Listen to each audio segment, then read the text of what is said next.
Assalamualaikum warahmatullahi wabarakatuh. Ya, selamat pagi anak-anakku semua. Pada pagi hari ini, Bapak akan membuat video tentang penjelasan tauhid mulkiyah. Nah, di pagi hari ini Bapak harap anak-anak semua tetap dalam lindungan Allah Subhanahu wa taala dan tetap diberikan kesehatan oleh Allah Subhanahu wa taala. Untuk video ini Bapak akan menjelaskan materi Tauhid Mulkiyah untuk kelas 9. Langsung saja. Jadi, apa tujuan pembelajaran dari materi yang akan kita pelajari nanti?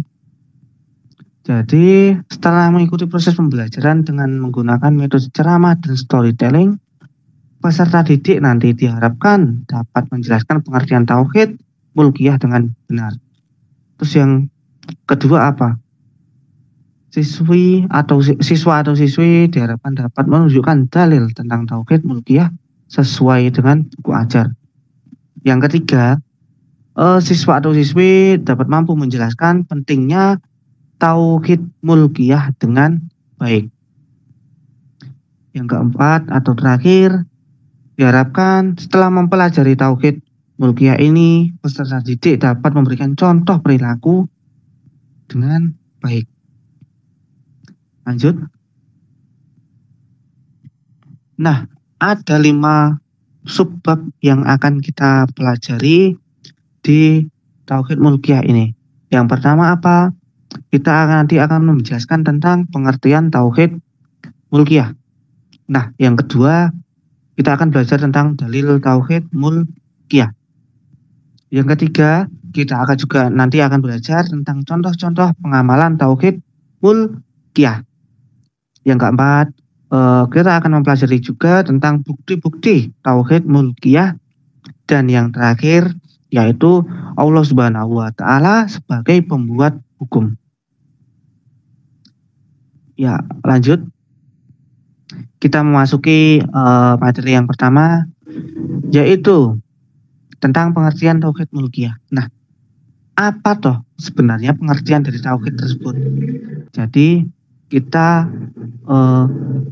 juga harus paham dahulu apa toh pengertian Tauhid.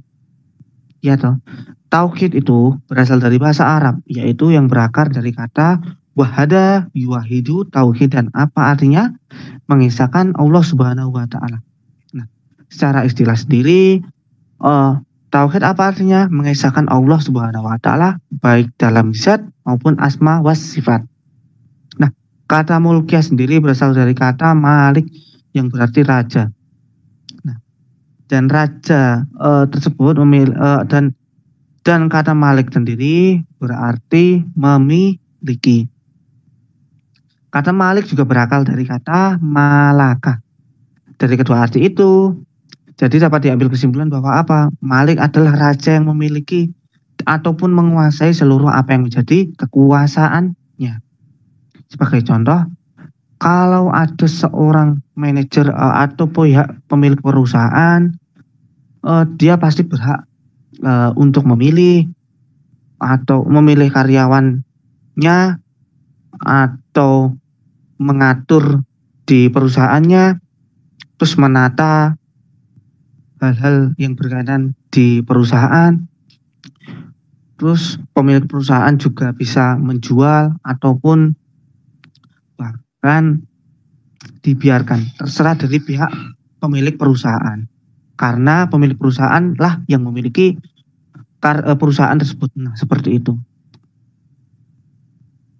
Baiklah, tadi karena kita sudah membahas tentang tauhid dan pengertian mulkiyah, sekarang apa arti istilah tauhid mulkiyah? Nah, secara istilah, tauhid mulkiyah adalah keimanan yang berkaitan dengan kekuasaan Allah Subhanahu wa taala. Dengan melihat seperti itu, maka rajanya manusia adalah siapa? Allah Subhanahu wa taala yang mengatur hidup dan matinya manusia. Nah, Allah Subhanahu wa taala ini adalah raja bagi seluruh manusia. Hak berkuasa sepenuhnya ini adalah milik Allah Subhanahu wa Ta'ala.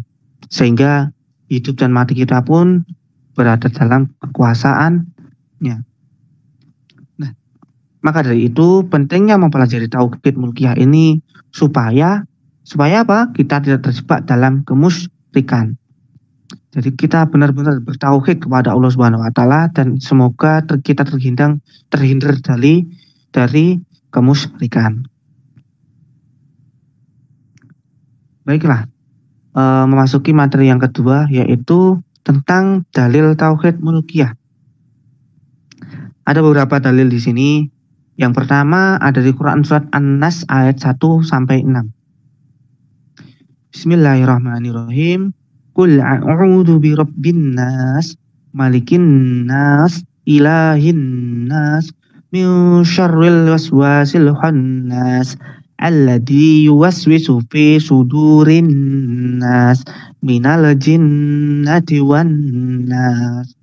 Apa artinya? Katakanlah aku berlindung pada pemelihara manusia, penguasanya manusia, Tuhannya manusia, dari kejahatan penggoda yang berbisik-bisik dan tersamar, yang berbisik-bisik di dalam kalbu manusia, dari semua godaan untuk melakukan yang bersumber dari kekuatan yang tidak terlihat serta dari manusia. Nah, di Quran surat An-Nas ini menjelaskan bahwa tauhid mulkiyah, jadi manusia itu rajanya siapa? Yaitu Allah Subhanahu wa Ta'ala. Nah, manusia juga berlindung kepada pemeliharanya.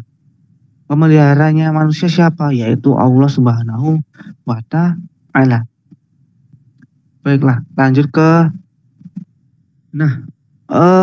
mana dalil yang kedua dari tauhid mulkiyah? Dalil yang kedua ada di Quran surat Al-Baqarah ayat 107. Nah, itu bisa dilihat ya. Terus yang ketiga apa dalilnya? Dalilnya ada di Quran surat Al-Maidah ayat 120.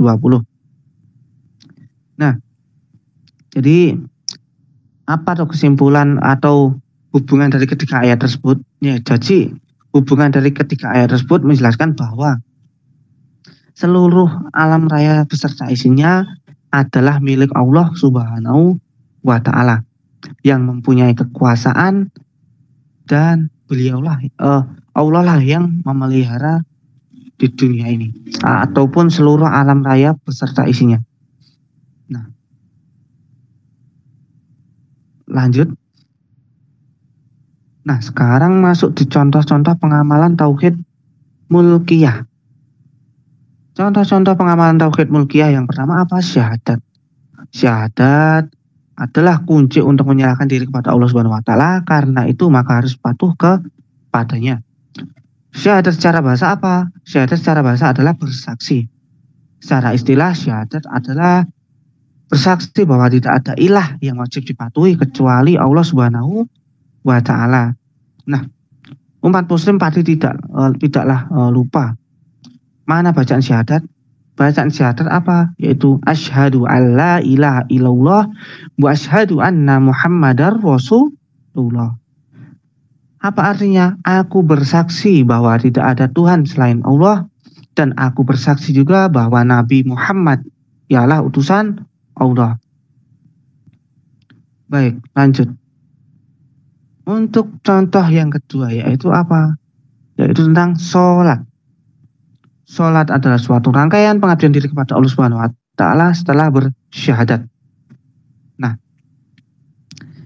sholat ini manusia mengerjakannya kalau yang wajib yaitu ada sholat subuh, sholat zuhur, sholat asar, sholat maghrib, dan sholat isya. Nah, total dari sholat tersebut berapa rakaat?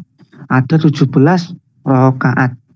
Nah, bahkan ada sebuah hadis yang diriwayatkan dari riwayat Baihaqi yang berbunyi begini: sholat adalah tiang agama.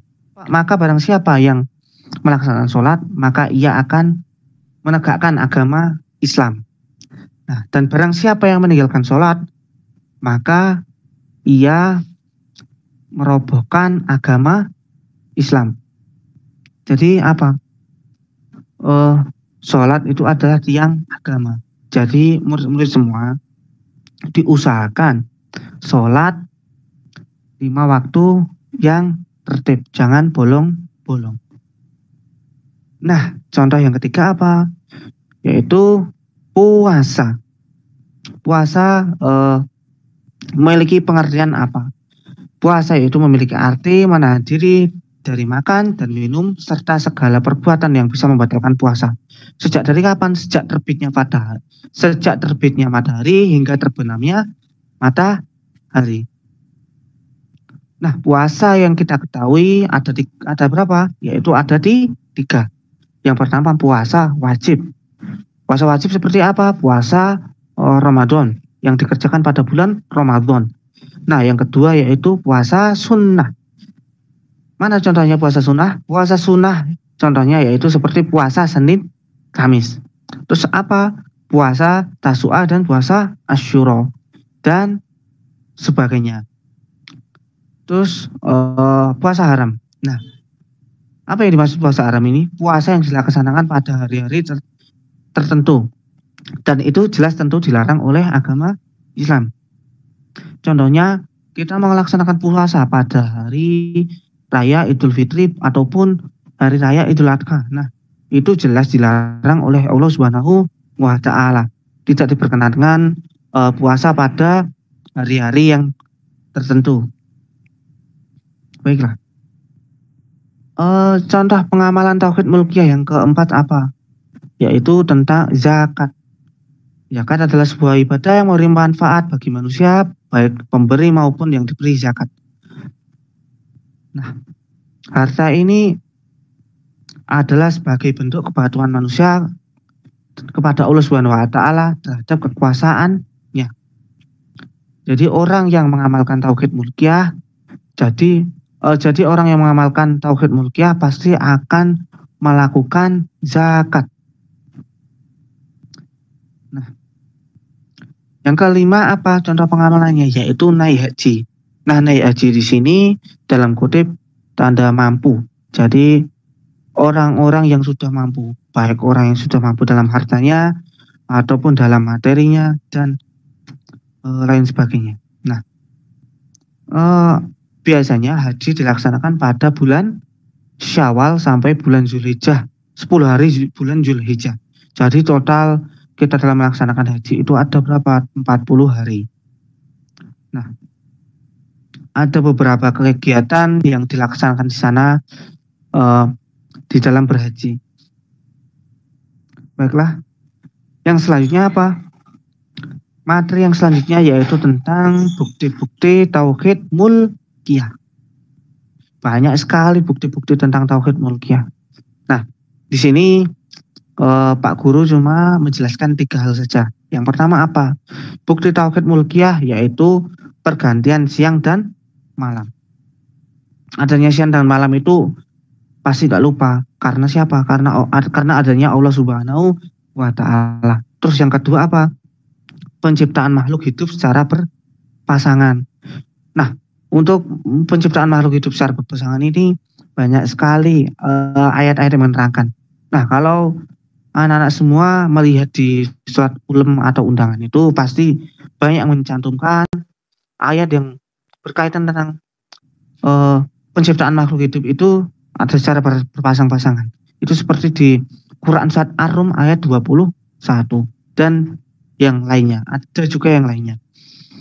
Nah, dalam setiap kelompok itu yang ketiga bukti tauhid mulkiyah itu apa? Dalam setiap kelompok itu pasti ada pemimpinnya.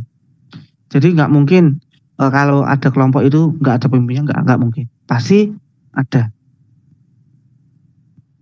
Nah, yang terakhir yaitu Allah Subhanahu wa Ta'ala sebagai pembuat hukum. Nah, sebagai manusia pasti haruslah tunduk kepada Allah Subhanahu wa Ta'ala. Nah, orang yang tidak mau berhukum dengan hukum Allah Subhanahu wa Ta'ala maka ia dinyatakan dinyatakan kafir. Jadi kalau kita tidak mau dicap kafir oleh Allah Subhanahu wa taala, maka apa yang kita perbuat yaitu meyakini bahwa Allah Subhanahu wa taala sebagai penguasa, maka wajib untuk dipatuhi apa yang telah menjadi hukum-hukumnya. Ya, materi pada video kali ini cukup. Insya Allah itu semua adalah materi yang berkaitan tentang tauhid mulkiyah. Nah, Bapak harapkan dapat menerima materi yang Bapak ajarkan tadi. Terus Bapak berpesan juga tetap jaga protokol kesehatan, tetap menjaga masker, menjaga jarak, terus menghindari kerumunan dan lain sebagainya. Terus jangan lupa mencuci tangan juga ya, karena sehat itu mahal harganya. Jadi usahakan berbuat hal-hal yang baik juga. Intinya jangan lupa berolahraga juga ya. Nah, mungkin sedikit motivasi. Ada sebuah kata-kata, berbudaya rendah hati, bukan rendah diri. Jadi milikilah rendah hati dan jangan memiliki sifat yang rendah diri.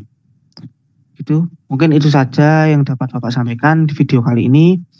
Billahi fisabilil haq wa fastabiqul khairat. Wassalamualaikum warahmatullahi wabarakatuh.